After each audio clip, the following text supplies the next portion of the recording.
Hey folks, Matt here again. Today what we're going to be doing is making a track for this particular saw out of thin plywood.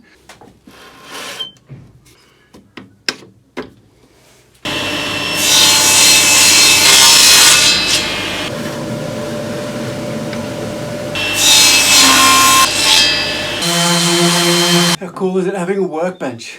Now for some glue.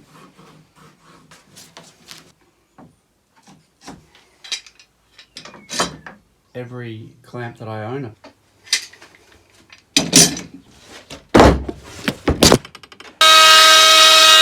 Now you've got a nice smooth edge.